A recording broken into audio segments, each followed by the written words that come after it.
சப்பாத்திக்கு என்னதான் 1000 கிரேவி வந்தாலும், இந்த பன்னீர் பட்டர் மசாலா வச்சு சாப்பிட்றது டேஸ்ட்டு தனிதாங்க. இன்றைக்கி நம்ம பன்னீர் பட்டர் மசாலா எப்படி ஈஸியாக டேஸ்ட்டாக பண்ணலாங்கிறத பற்றி பார்க்கலாம். அதுவும் பார்த்தீங்கன்னா, இந்த பட்டர் மசாலா வச்சு சாப்பிடும்போது, சப்பாத்தி பார்த்தீங்கன்னா, எக்ஸ்ட்ரா ஒரு 4 சப்பாத்தி வாங்கி சாப்பிடுவாங்க. அந்தளவுக்கு டேஸ்ட்டாக இருக்கும். ஃபஸ்ட்டு வந்து நம்ம கொஞ்சமாக பட்டர் சேர்த்துட்டு, பன்னீரை நல்லா பார்த்தீங்கன்னா ஃப்ரை பண்ணி எடுத்துடலாம். அதுக்கு கொஞ்சமாக மஞ்சள் தூளும், மிளகுத்தூளும் சேர்த்துக்கலாம். நல்லா பார்த்தீங்கன்னா, நம்ம சின்ன சின்ன பீஸாக கட் பண்ணி வச்சுருக்கோம். அதை சேர்த்துட்டு நல்லா அப்படியே கலந்து விடுவோம். அந்த மசாலாவெல்லாம் நல்லா அதில் வந்து ஃப்ரை ஆகி நல்லா பார்த்தீங்கன்னா தனித்தனியாக பிரிஞ்சு வரும். பார்த்தாலே தெரியும். கொஞ்சம் ப்ரௌன் கலரில் மாறும். அந்த டயத்தில் நம்ம இறக்கி வச்சிடலாம்.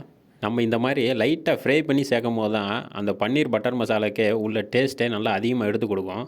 அப்படியே சேர்க்கும் போது அந்த ஒரு டேஸ்ட்டாக தரும். ஆனால் இந்த மாதிரி ஃப்ரை பண்ணி சேர்த்து பாருங்கள், அது ஒரு தனி டேஸ்ட்டு. இப்போ கொஞ்சமாக மல்லித்தூள், அதாவது ஒரு 2 ஸ்பூன் மல்லித்தூள், அதே ஸ்பூனுக்கு ஒரு 1.5 ஸ்பூன் சீரகம், ஒரு 1.5 ஸ்பூன் சோம்பு, ஒரு ஸ்பூன் வந்து பார்த்திங்கன்னா மிளகு சேர்க்குறோம். அப்படியே சிம்முலேயே வச்சுட்டு அப்படியே லைட்டாக ஃப்ரை பண்ணுவோம்.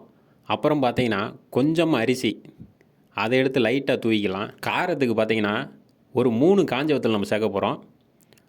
ஒரு 1/2 ஸ்பூன் கசகசா சேர்க்குறோம். கசகசா சேர்க்கும் போது அது வாசமே சூப்பராக எடுத்து கொடுக்குங்க. அதனால தான் சேர்த்துருக்கோம். நம்மளுக்கு நல்லா ஸ்பைஸியாக வேணும்னு நினச்சிங்கன்னா கூட 2 வத்தலோடு நம்ம சேர்த்துக்கலாம். இப்போ இன்னொரு தனியாக ஒரு பாத்திரத்தை வச்சு அதில் கொஞ்சமாக எண்ணெய் சேர்த்துட்டு பட்டை, இஞ்சி, பூண்டு 2 பெரிய வெங்காயம் கட் பண்ணி வச்சுருக்கேங்க ஸ்லைஸாக, அதையும் சேர்த்துக்கலாம். அதையும் சேர்த்து லைட்டாக வதக்கிக்கலாம். ஏன்னா இதையும் நம்ம அரைக்க போகிறோம். அந்த மசாலா அப்புறம் பார்த்திங்கன்னா இந்த வெங்காயம், தக்காளி இந்த இதையும் சேர்த்து வச்சு நம்ம அரைச்சி பேஸ்ட் ஆக போகிறோம். அதுக்கு தான் வெங்காயம் வந்து ரொம்ப வதங்கி வரணும் அவசியம் கிடையாது. லைட்டாக மாறினா போதும். கலர் சேஞ்ச் ஆன உடனே நம்ம வந்து தக்காளி சேர்த்துக்கலாம். தக்காளி பார்த்திங்கன்னா ஒரு 4 தக்காளிங்க ஸ்லைஸாக கட் பண்ணி வச்சுருக்கோம். அதையும் சேர்த்துக்கலாம். சேர்த்துட்டு நல்லா வதக்கிடலாம். வதக்கிட்டு ரொம்ப தக்காளி மசிஞ்சு வரணும் அவசியம் கிடையாது. லைட்டாக வதங்கி வந்தால் போதும். இந்த டயத்தில் தேவையான அளவு உப்பு சேர்த்துக்கிட்டு அதையும் நல்லா கலந்து விட்டுருவோம். போதுங்க. இந்த டயத்தில் நம்ம இதையும் எடுத்து வச்சு தனியாக அரைச்சி எடுத்துக்கலாம். இதையும் அந்த மசாலாவையும் சேர்த்து வச்சு அரைச்சி தனியாக எடுத்து வச்சுக்கிறோம். பன்னீரையும் பார்த்தீங்கன்னா நல்லா ஃப்ரை பண்ணி எடுத்து வச்சுருக்கோம். இப்போ நம்ம கிரேவி பண்ணி ஸ்டார்ட் பண்ணிடலாம்.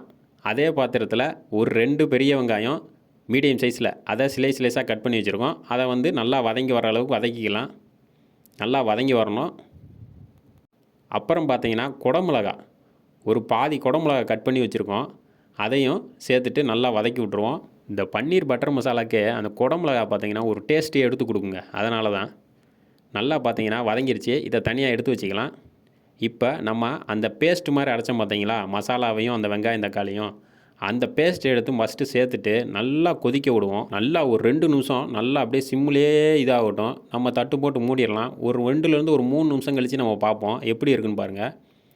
நல்லா பார்த்தீங்கன்னா மசாலா ரெடியாகி இருக்குங்க. இந்த டயத்தில் நம்ம வந்து அந்த வெங்காயம், அந்த குடமிளகா 2ஐயும் சேர்த்து வதக்கி வச்சுருந்தோம் பார்த்தீங்களா, அதை இந்த டயத்தில் நம்ம சேர்த்துக்கலாம். சேர்த்துட்டு நல்லா மசாலாவோடு நல்லா மிக்ஸ் ஆகிற அளவுக்கு நல்லா கலந்து விட்டு அதை ஒரு 2லேருந்து ஒரு 3 நிமிஷம் நல்லா வதக்கணுங்க. நல்லா கட்டியாக இருக்குது நம்மளுக்கு. இந்த டயத்தில் கொஞ்சமாக தண்ணி சேர்த்து நல்லா மிக்ஸ் பண்ணி விடுவோம். தண்ணியோடு சேர்த்து ஒரு 3 நிமிஷம் நல்லா பார்த்தீங்கன்னா நல்லா மசாலாவோடு அந்த வெங்காயம், அந்த குடமிளகாலாம் நல்லா மிக்ஸ் ஆகி வரட்டும். நம்ம வந்து ஒரு முந்திரியை வந்து நல்லா தட்டி இதில் சேர்க்க போகிறோம். அரைச்சி சேர்க்கல, சும்மா அப்படியே நுணுக்கி சேர்ப்போம் பார்த்தீங்களா, அந்த மாதிரி சேர்க்குறோம். இது வேணும்னா சேர்த்துக்கலாம், இல்லாட்டி இருந்துக்கலாம். ஏன்னா அது வந்து எல்லாமே டேஸ்ட்டை வந்து கொஞ்சம் அதிகப்படுத்தி கொடுக்கும். அதனால தான் ஒரு 5 முந்திரியை நம்ம வந்து நுணுக்கி சேர்த்துருக்கோம். அப்படியே சேர்த்துட்டு அதையும் நல்லா கலந்து விட்ருவோம். இப்போது நம்ம பன்னீரை ஃப்ரை பண்ணி வச்சுருக்கோம் பார்த்தீங்களா, அதை சேர்த்துக்கலாம். நம்ம பார்க்கும்போது ரொம்ப பன்னீர் இருக்கிற மாதிரி இருக்கும். ஆனால் கட் பண்ணால் பார்த்தீங்கன்னா கொஞ்சம் தான் இருக்கிற மாதிரி இருக்கும். அந்தளவுக்கு ரொம்ப சுருங்கிடும் எல்லாமே. அவ்வளோதான். இதை நல்லா பார்த்தீங்கன்னா 1லேருந்து ஒரு 2 நிமிஷம் நல்லா மசாலாவோட மிக்ஸ் ஆகி வர அளவுக்கு நல்லா கலந்து விட்டுட்டு கொத்தமல்லி தூவி இறக்குனா ஒரு சூப்பரான பன்னீர் பட்டர் மசாலா நம்மளுக்கு ரெடி ஆயிடுச்சுங்க. இந்த மாதிரி ஈஸியான ரெசிபிலாம் வேணால் நம்ம சேனலை சப்ஸ்கிரைப் பண்ணி வச்சுக்கோங்க. பிடிச்சிருந்தால் லைக் பண்ணுங்கள்.